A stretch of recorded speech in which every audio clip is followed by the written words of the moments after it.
Where do you see yourself in 5 years? The way you respond determines a lot about whether your interviewer sees you as a match with the company's mission and goals.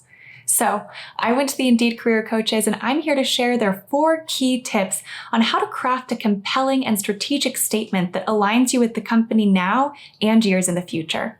Be sure to stick around to the end where I'll give an extra added tip on how to best highlight your value in an interview. All right, let's get to the good stuff. My first tip is to present yourself as someone whose goals are naturally aligned with those of the business. So a lot of people say start with a job description, but in this case, I'd recommend taking a company first approach. So what that means is to go ahead and do some research on the company. Where has it been in the past? Where is it going? How has it been growing? What's the trajectory like? How are they meeting their goals? And then once you understand that larger picture, you can better see the context of how is this role helping this company to meet their objectives? Then when it comes to answering this question in an interview, you can go ahead and share something that's not just personal to you and your life and growth, but also explain how your goals are going to be helping a company meet theirs. If you've watched this far, please give us a like down below, subscribe, and hit that notification bell so you can stay updated on important career advice. Tip 2 is to share specific goals for growth. This may seem obvious, but people who want to grow are the people that drive a company forward. Share areas where you are hoping to learn or advance in your career, and then anything that you've done in order to actually make that a reality. Even if it's something as simple as reading a book or watching videos, attending a live webinar, or maybe something more substantive like getting a certification or doing additional training. By showing the goal and then the action that you've taken to help achieve it, you're proving yourself to be someone who not only has goals, but who's willing to adopt a growth mindset and bring that goal into reality. Tip number 3, be genuine about your career ambitions, but be tactful. Whenever possible, keep in mind not only your goals when answering this question, but how those goals can serve the company's success. So it might be really easy to say something like, gosh, I really wish that I would be promoted to a leadership role 5 years from now, or I want to be running a team 5 years from now. Those are both really great things, and I just think there's a little bit more of a diplomatic way to say them. So you could instead frame that as, I hope that my track record will have proven an increased drive toward business goals by X number of percent, and that will have demonstrated me to be a capable leader for this company.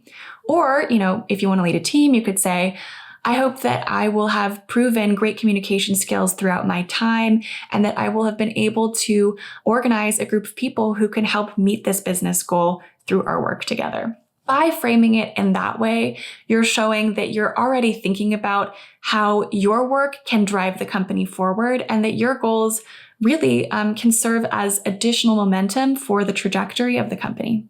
If leadership is something that you're interested in, awesome. We have a whole video all about how to be a great leader in the workplace that you might find really useful. Tip number 4 is to focus on your proven value. All right, this might seem a little counterintuitive because where do you see yourself in 5 years is a very future-looking question. And to be clear, I'm not suggesting not to mention the future at all. But I am suggesting that you start out your response with something that's more grounded in the growth you've shown in your past and your former background for even applying to this role. And I do that for 2 reasons. The first is because it's another opportunity to talk about the qualifications that set you up for success in this role, which is something we always look for in interviews. Anytime we can sort of slip in the fact that we have these qualifications and experiences that really align with the needs of the role, we want to do that. So it's just another opportunity to mention those credentials. But then secondly, by demonstrating, hey, here's where I started in the past and here's how far I've gotten, you sort of demonstrate that you're already on a growth trajectory. You're pretty much saying, hey, I'm a sure bet. I've been growing like this in the past.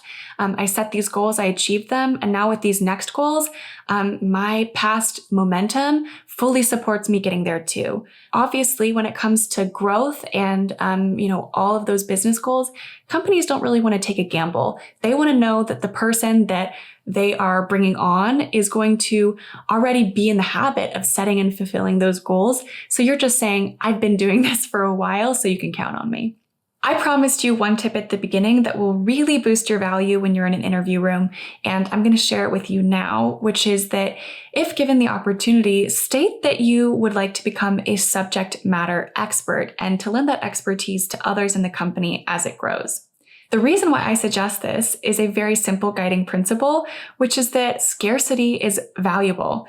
The more honed in, the more irreplaceable you can be to a company. If you have a really particular set of skills, that's going to be seen as a long-term asset that they want to hold on to. If you can state that you really aim to, as a result of their investment in your career, become an asset that can offer specific expertise that maybe other people can't, that's something that's extremely compelling and then shows also a level of personal ambition on your part that simultaneously drives the goals of the business.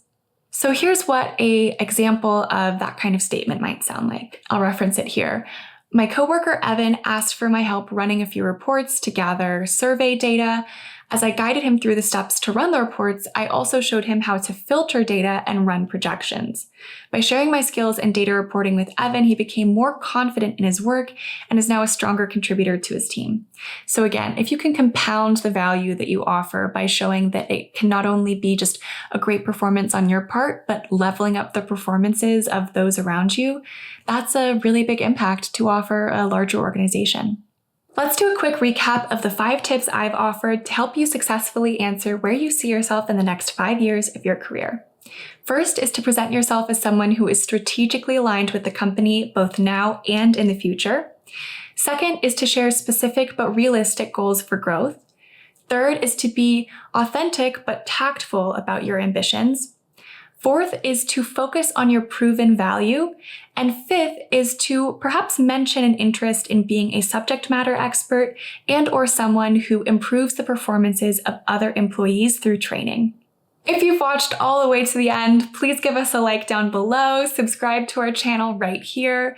If you'd like more career advice, please check out this playlist. It's all about interviewing.